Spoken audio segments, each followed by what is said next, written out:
Hello, everyone. Charles Watts here. Welcome back to Inside Arsenal. It is Wednesday. I hope the day is going well wherever you're watching or listening to this around the world. Thank you, as always, for joining me. I really do appreciate it. Plenty for us to get stuck into today. We're going to talk about Ethan Nwaneri as that new contract gets ever closer to being signed. What fantastic news that is. We're going to talk about that. We're going to talk about Viktor Gyokeres, of course, because we've got to talk about Viktor Gyokeres. Still that deal not yet over the line. I've seen the nervousness, the tension on social media, online about what's going on. Is he going to sign? I can sense the tension building the longer we go before the Fabrizio here we go, as people talk about. So we'll talk about that.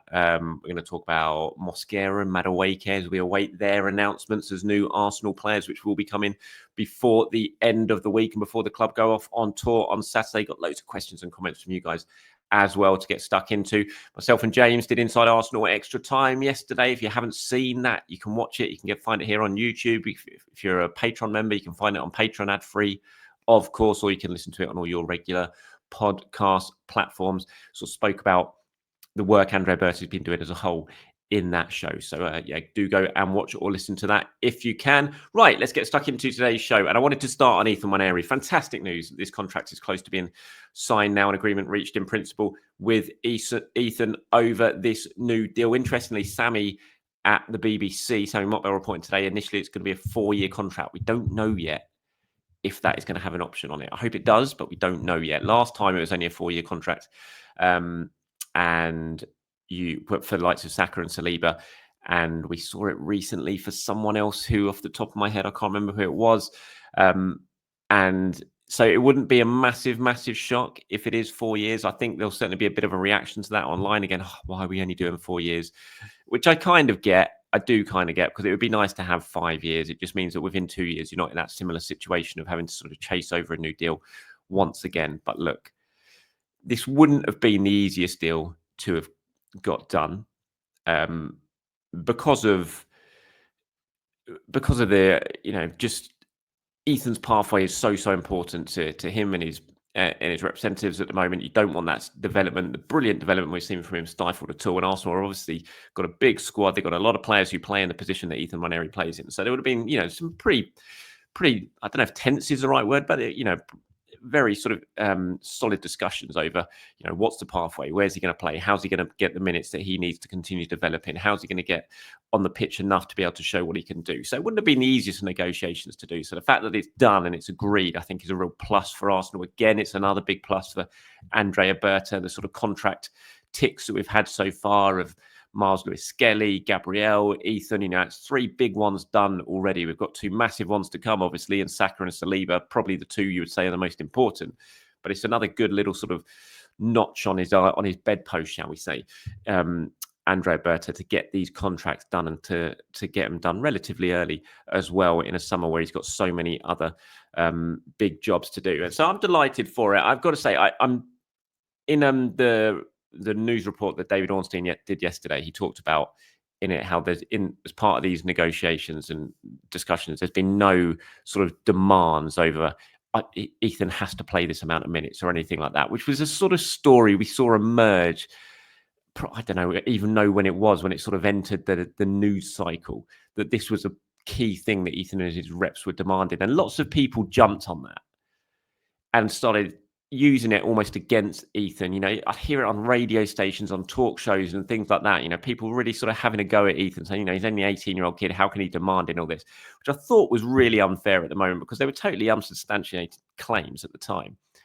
And now, obviously, in these fresh reports we're seeing, that was nothing to do with the negotiations, which doesn't surprise me at all. I would never, ever have thought that Ethan would have sat down, or his reps would have sat down as an 18-year-old and said, right, he has to play this amount of games. It just wouldn't. I never would have thought that would have come into the discussion. And the fact that it seemed to almost, become a thing, I thought was really, really unfair on such a young player. And so I'm delighted that this has been cleared up now. I really am. And I think it serves as a good indicator as why people should be very, very careful to sort of throw these things out there, especially on such a young player, when it's very clear the way that football works now and the way that social media works as well, that it can be really sort of used against him and to sort of tarnish his reputation really, really unfairly. So, yeah, really good news. Going to be interesting how Mikel does use him next season, I think, because obviously Madueke is coming in, can play on the right-hand side, can play on the left-hand side. Ethan got a lot of his minutes last season after Saka got injured playing on the right-hand side. That's not his position. His best position is the central area. That's where Arsenal see him long-term future, obviously playing in that sort of role that Martin Odegaard currently occupies now. I think last season Arteta was a bit resistant of playing him there just because of how important that role is in the team, because it's not just about being the sort of creative force in that team. It's about leading the press.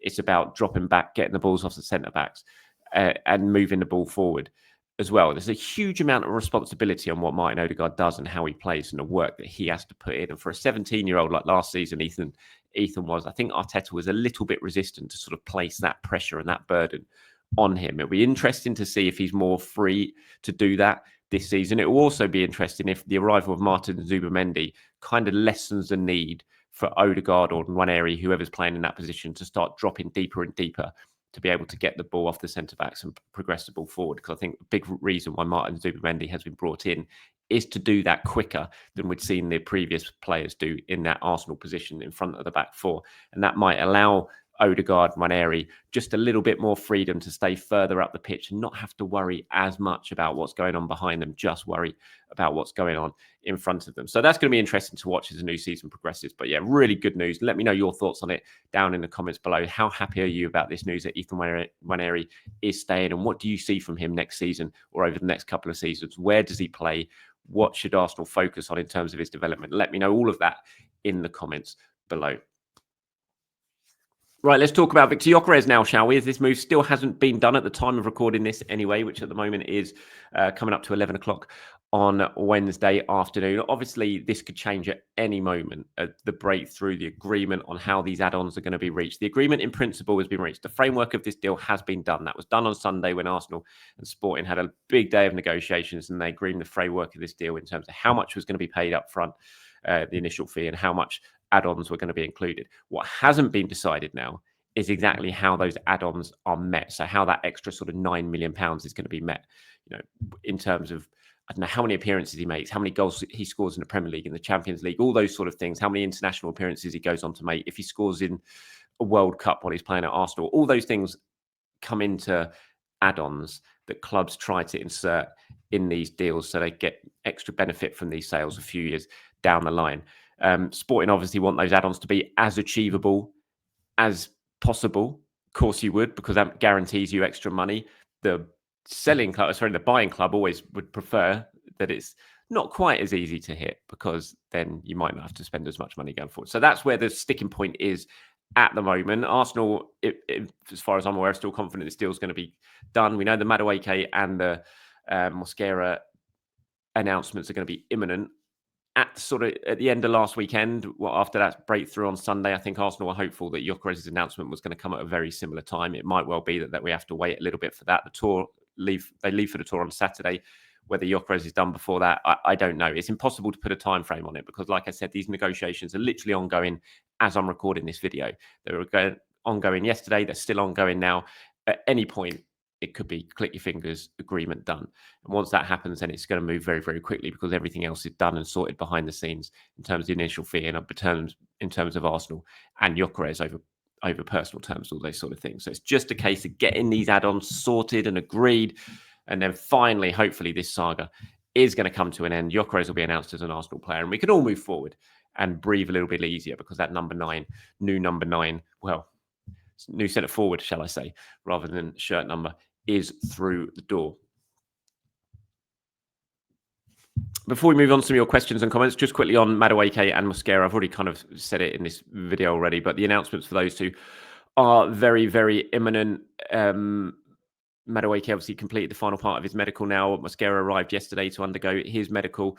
Flew in from Spain for that. Both will be on the plane on the way to Asia on Saturday. It's just a case of when Arsenal book these announcements in. I was told earlier on in the week that it was going to be the plan was for latter stage of the week. I don't know if that means, I don't know if you class Wednesday as a latter stage of the week. It could well be Thursday, Friday, but I'm absolutely 100% confident that both of these deals will be announced before the end of the week, and certainly before when Arsenal go off on tour, and both of these players will be on the plane, which is fantastic news Certainly in terms of Mikel Arteta, he will be delighted. Again, I know there's lots of negativity about Noni Madueke. I'm going to sit down with Nick Wright, who is a sort of very excellent reporter at Sky Sports, brilliant when it comes to sort of data and analytics. And I retweeted yesterday a piece he did on Mosquera, sort of looking at the numbers behind Mosquera, and he's done a similar sort of thing on Madueke as well. I'm going to sit down tomorrow and record a show with him on Mosquera and Madueke and why, because there's been lots of negativity, certainly about Madueke. So I'm going to do a video yesterday on why Arsenal should be positive and why we should all be feeling positive about these two moves, what they could bring to the team, to the starting 11, to the squad, whatever. So I'm really looking forward to that because Nick's fantastic at all that sort of stuff. So keep your eyes peeled for that. That'll be an extra show going out at some point. I'll probably time it with the announcements, or if the announcements have come before I've recorded, I'll put it out pretty much straight away. But looking forward to doing that anyway, so keep your eyes peeled for that one. I've got to talk about Alexander Isak. Myself and James did talk about it on Inside Arsenal Extra Time. Obviously, the links with Liverpool. Liverpool looking to make a move for Alexander Isak. They haven't made an official bid yet, but they have made it known that they will do. And Newcastle are expecting a bid, a firm offer for him from Liverpool. Newcastle's stance is, as it always has been, that he is not for sale. At the moment, it doesn't appear, or we haven't heard, certainly from Newcastle side of things, that Isak is really pushing for this move and agitating for this move. You would suggest he probably would want this move, because why wouldn't you want to move to the champions? But that has not been made publicly clear, and he's not thrown his toys out the pram or anything like that yet. So we'll wait and see if that happens. It's certainly an interesting development. Rick has got in touch asking a question on it, saying, looking at Liverpool going after Isak, do you think we missed a trick not trying for him? We just felt he is not available and didn't even give it a shot. Imagine Liverpool with Salah, Wirtz and Isak. That's the kind of ambition we needed to show. Are you worried that this news and what it could mean for us, especially given this can be a make or break season for Arteta?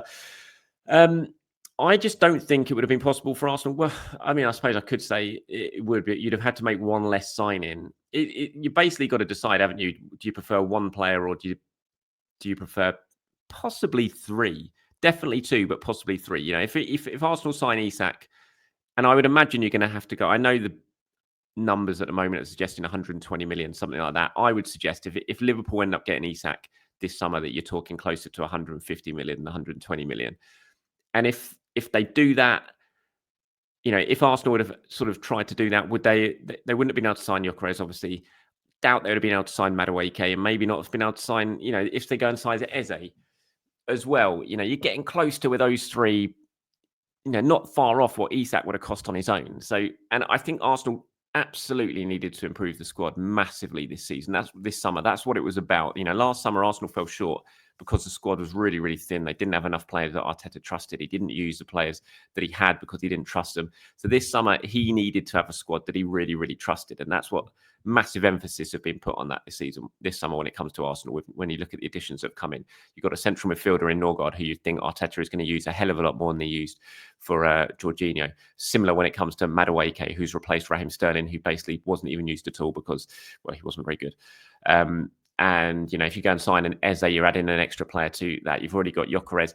I just think you wouldn't have been able to do that really if you'd have put all your eggs in the Isak basket. So he was the guy I wanted more than anyone else. He was at the top of my list, absolutely. Am I going to be really gutted to see him go to Liverpool if he goes there? I am.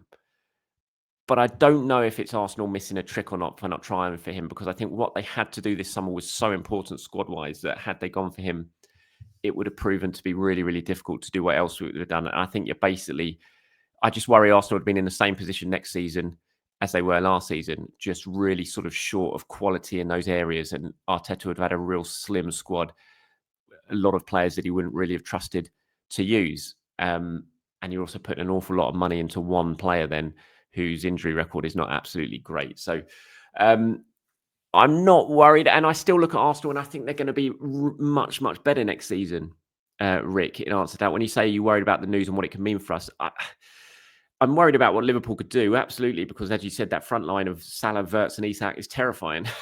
Frankly, it is terrifying.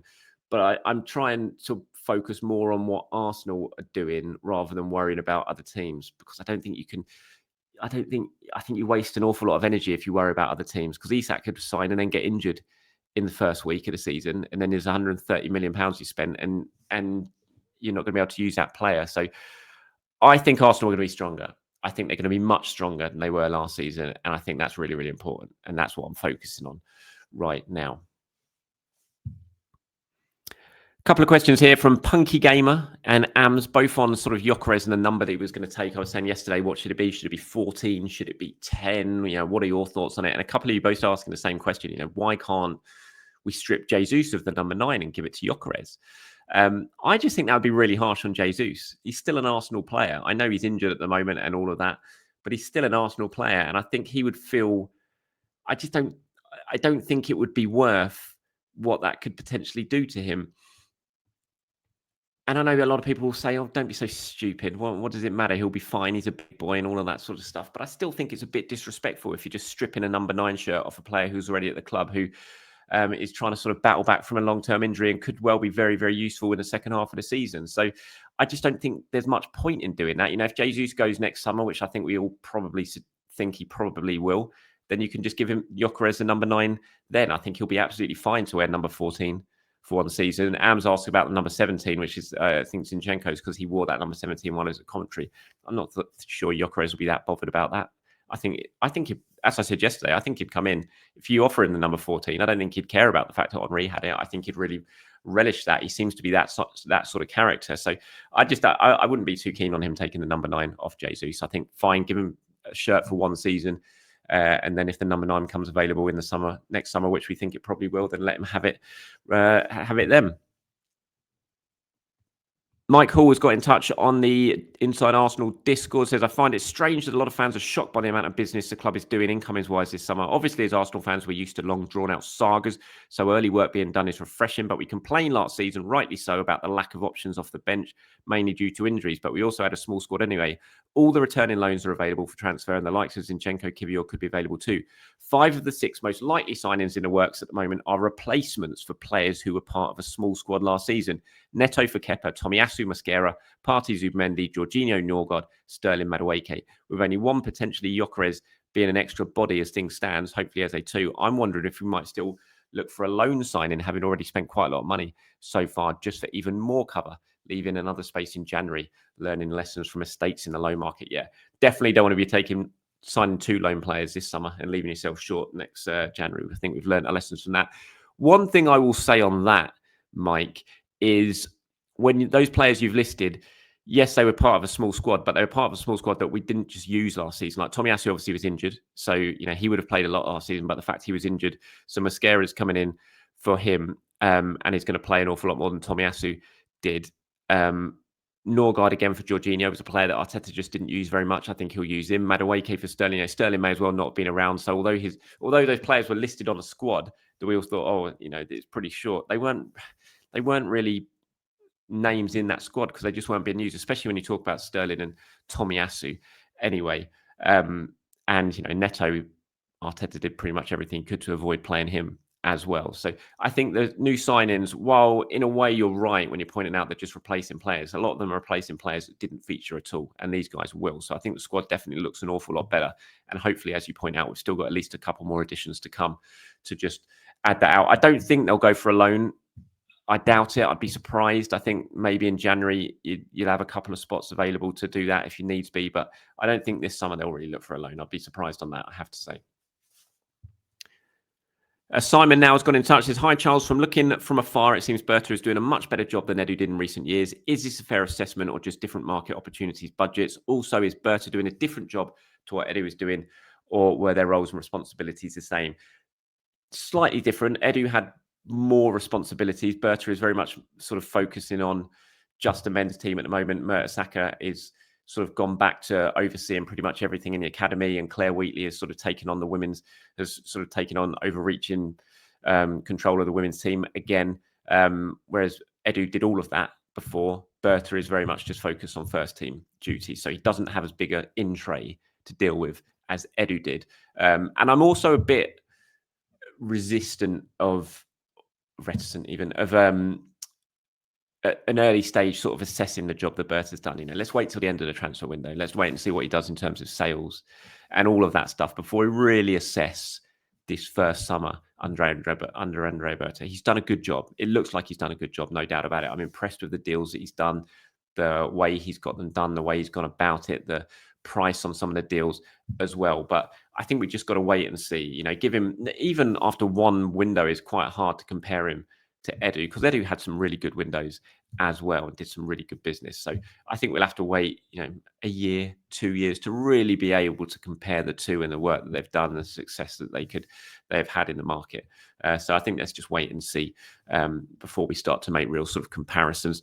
A couple more now before we wrap this one up. Aurora Freak says, hope you're doing well with pre-season tour soon to start. Which youngsters do you think will travel with the squad? I don't think it'll be a lot. We still have some players like Sambi, Nelson, etc. In the last years, Arsenal always took a few of them. Have a lovely day, Madueke Day. I'm not sure it'll be Madueke Day. We'll wait and see on that. I don't think there'll be too many youngsters who travel. I have to say, obviously, Ethan's going to go. Max Dowman will go. I'd be stunned if Max doesn't go on the tour. I think he definitely will. That'll be part of his sort of development and continued movement towards the first team picture. I'm not sure anyone else will go. Arsenal got a lot of players. There might be a couple, maybe a couple more, but I think Mikel's going to take a very senior squad out there. We've seen it in the past when what tour was it? When I was really surprised he didn't take Charlie Patino when Patino was kind of knocking on the door of the first team, and he took players then who were going to be leaving. It always looked like they were going to leave. And I wouldn't be surprised, even if, Sambi, Nelson, players like that, I wouldn't be surprised if they go, even though they're probably not going to have much of a future. So, I think other than Dowman, we might see one other, but I'm not sure who, to be honest. I think it'll be a very, very senior squad that goes on tour this time around. Richie, this is the final question. Says, with Arsenal playing supermarket sweep with Andreas Dale Winton, how many of the new probable prospective signings do you think will be in the starting lineup at Old Trafford on the opening day?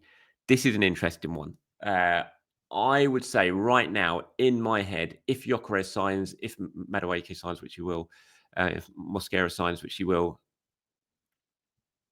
I think Zubimendi will be the only summer sign-in to start at Old Trafford. That's my prediction right now. That might change. Obviously, if Gyokeres comes in, rips it up in pre-season, scores an absolute bucket full of goals, makes himself undroppable, then of course he'll start at Old Trafford. But right now, my prediction would be the only one person who starts at Old Trafford will be Zubimendi of the new summer sign-ins. And that's it from me today, everyone. Thank you for watching. Thank you for listening. Appreciate your time. As always, I'll be back tomorrow to do it all over again. Also got the Arsenal Press Pass show being recorded tomorrow for Inside Arsenal members with myself, Sam and Si. Loads for us to discuss. As I said, I'm also hopefully going to be recording that extra show on Mosquera and Madueke with Nick Wright from Sky Sports. And that will be going out at some point tomorrow to everyone as well. So thanks for watching. Thanks for listening. And I'll speak to you soon. Bye-bye.